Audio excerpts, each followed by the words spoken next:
Hey everybody on YouTube, wanted to make a video on just the modifications of the 20-ton log splitter by Arbor Freight. This is not a video of how it actually splits wood. There's plenty of videos out there by a bunch of great guys who have taken time to show you how to do that. This is simply that I saw a lot of videos on this, and when I went to purchase this log splitter, I thought, what could I do before I actually start using it to kind of go ahead and get all the problems or modifications made to make it be a more productive log splitter and a little bit better on maintenance. So I'm gonna keep it short and sweet and to the point. So I'll go ahead and get to the log splitter. Everybody's seen it on everybody else's videos. Many people have made so many different modifications right in this area right here to protect the motor.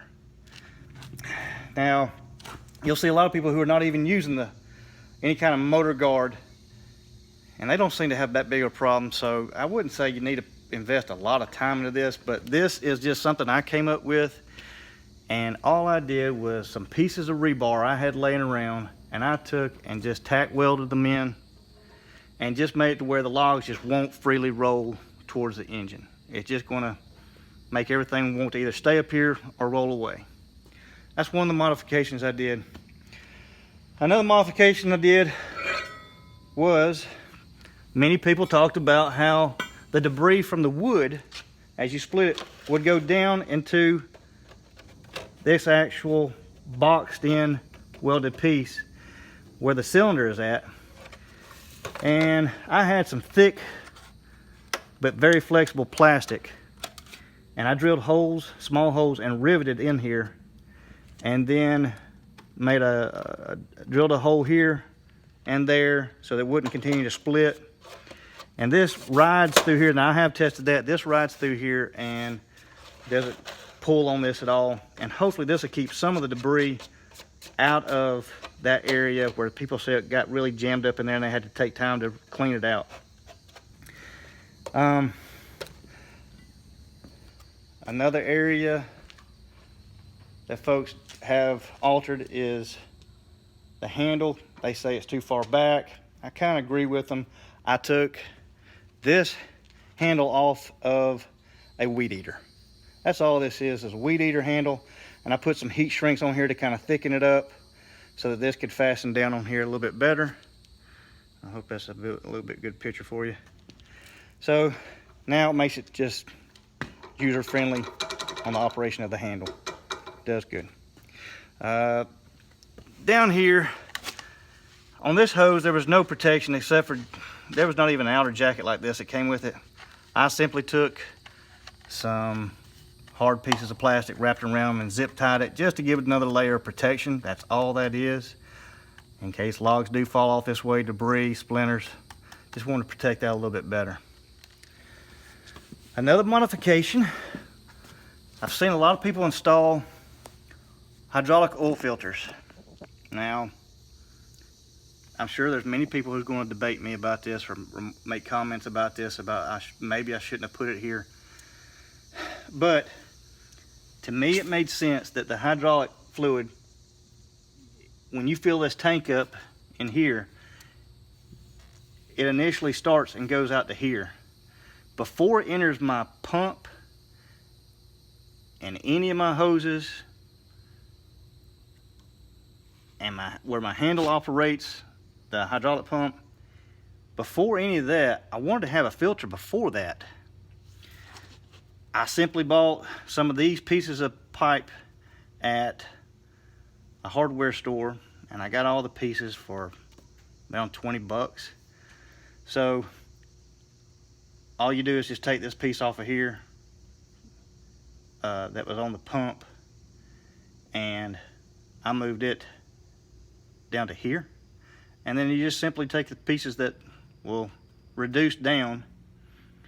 And so right here I have a 3/4 inch, and then it drops down to 1/2 inch and 1/2 inch down to 3/8.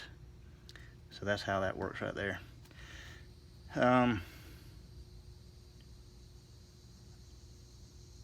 I just don't see where I've gone wrong with this. But the flow goes this way, and you follow your arrow. I bought this pump right here for about 25 bucks off of Amazon, but it's going to have the system clean, all the oil clean before it goes into the system.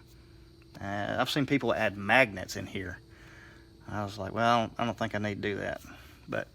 And this thing is not made to travel up and down the road. These are not road highway tires. It doesn't have lights, brake lights, anything like that. So, and I mean, I'm not going to be taking off across my land, on a four-wheeler, dragging this thing everywhere across stumps and stuff. I'm just going to be taking it easy and watching to make sure that none of this gets hung up on anything. I'm just, other than somebody just abusing it, I don't see how this would vibrate off of here. So somebody can comment about that, about whether or not that might not be the best location. Like I said, I've seen a lot of people put them over here and move these hoses around, but that was after the system. I didn't like that idea. And then this was just simply, this has a hole in it right here where your filler cap is, and it needs to breathe. Just want to make sure debris doesn't get in there. I just took a cap off of a brake cleaner can, and it fit perfectly and actually snaps in place and holds on there tight, but it has little fins in it, as you can see, to allow air to get up in there. So that's just to keep dust and debris out of there. I did go ahead and buy the 20-ton 4-way splitter. That seemed like a very good idea. Really helps on production. The modification that I made to it, I did not want this digging into what I have done here and peeling all this away, and it also, the metal just riding on metal, I didn't like that. If you don't have this plastic, if you don't decide to do this plastic here. So after a little bit of thought, I cut some small pieces of rebar and placed them inside there. I put wedges underneath here to give me my height that I want, the clearance in the bottom. Just put a little piece of metal on both sides to raise it up just a little bit. And I put some pieces of rebar in here and welded them in there. So now, let's see if I can get a better look at that. So you can see how, let me get a better backdrop. You can see how those are in there. Yep. And they just rest on top. So, those are the modifications I've made. Like I said, this is not about the operation. This is about modifications that you can make so that when you got to split wood, maybe it'll go ahead and be more efficient for you, a little bit easier on maintenance, and it'll take care of the machinery. Thank y'all for watching. This is my first video, so take it easy on my comments. I'm learning. I hope this is helpful. Y'all have a blessed day.